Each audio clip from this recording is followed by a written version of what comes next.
Well, abusiafo ye ma wakwa aba e de aba Kings TV GH so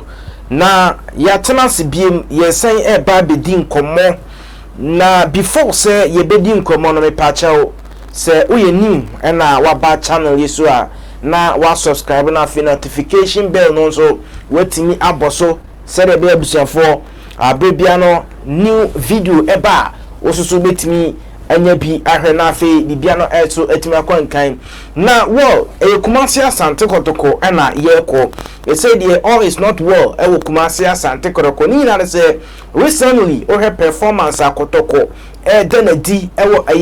the ongoing Ghana Premier League nima appalling ama supporters koko apai supporters koko apai prosper net Ogum nima nkoyi emfama papa no kura enyasem kuma kura ohwe league log no so Kumasi Asante Kotoko eda 11th positioner na you say ohwe between Kotoko ene omo relegation no me check the 16th position no just 3 points ena a separate omo enti ama supporters no kokwa pai na supporters no kokwa apai no ne say ni na am say coach no one resign so one resign je omo nkasa enso ebetimi ama no a resign ama chesa akwa ya hosem na eno a na eno 16th April 2024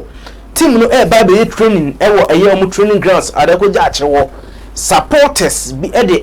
chese oma fa car de akwa kogina ho so ma team no enso entimi entraini ama chese na enyasem kuma kra ho no na ohwe city a na chese omukoje park no kra fae ho no ma na chese hosem a club like Kumasi Asante Kotoko na bibi say koso a na chese ha adwen yi pa na meba be di nkomo wo ho na before say meba be di hu nkomo no yenko na afei yenko tie nsem a na chese fans yi wo mo ekwen no omo eka say bia dienti a omo so ekwen so omo ma team no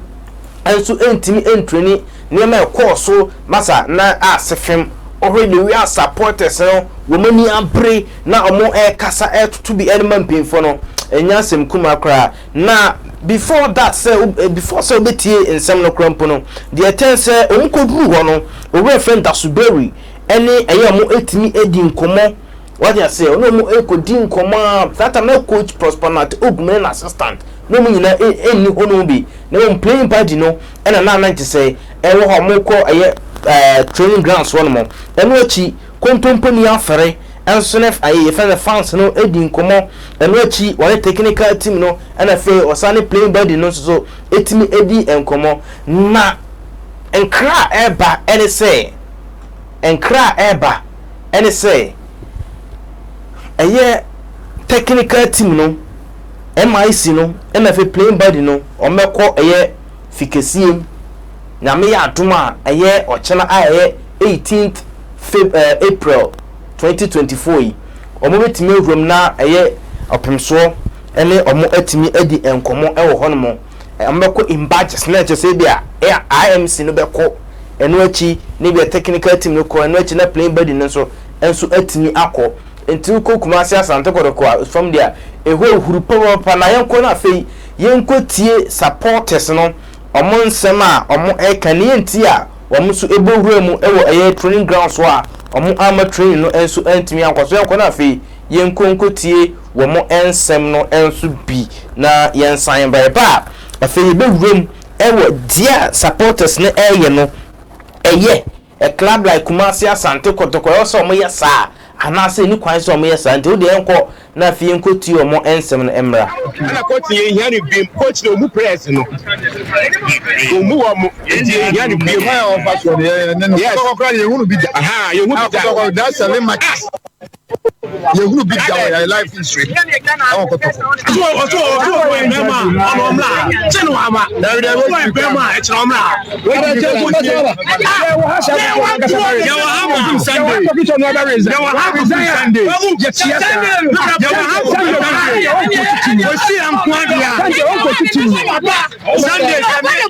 semi buka me jata They say. Let's say. What you need to pack about one board when Mamma. Don't touch line. The boys no money ball. But Ogum no more person Ogum no more on the farmer. They make that tax like Sunday. They know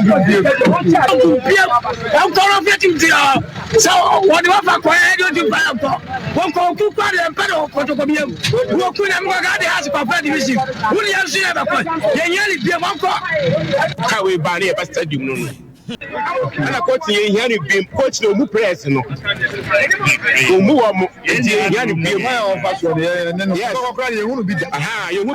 that's a limit. You will be our life history.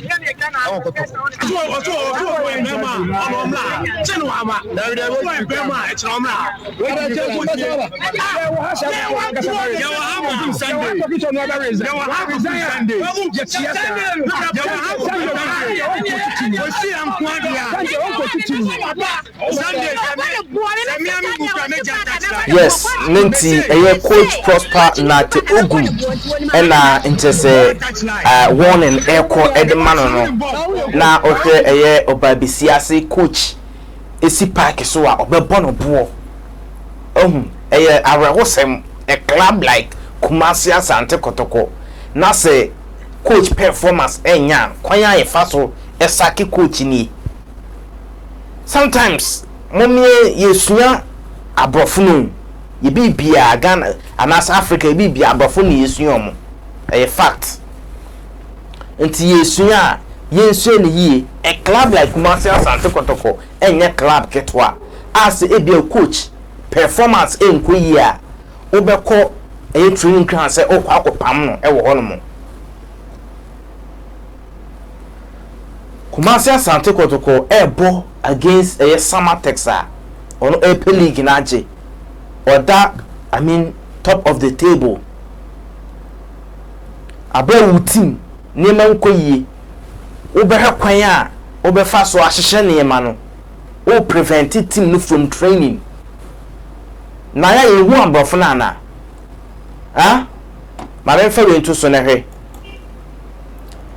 sackpadu.com sackpadu Newcastle supporters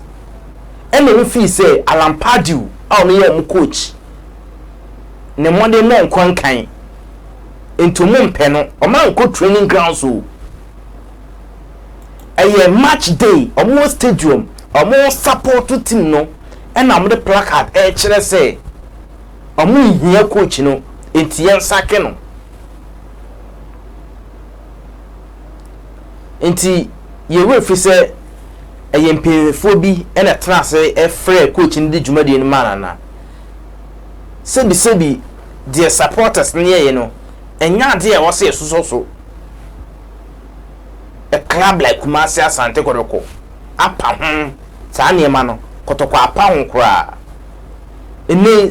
Kotoko e bo match ya supporters e best stadium no etisan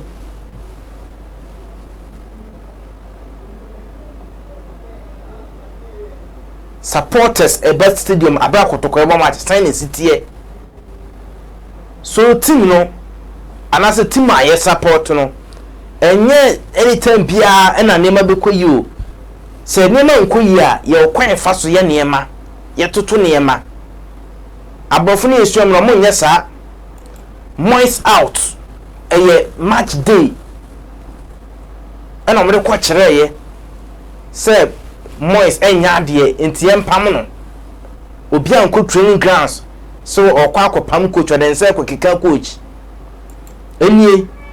Crystal Palace Roy Hodgson no mfisere money mo nya enye enso ani no mdi kwai wasted potential on and off the pitch, weak decisions taking us backwards. So what I say enti mun show mu concern no abra match e koso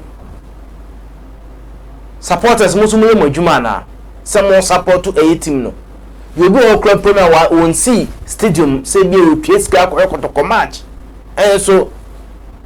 we be ko training ground say ko prevent coach no from a training ade Kotoko fans no eye no de do say moto team no mo pese team no ne munya bragging right no but se ni ma nko yi a you should know how to channel your grievances.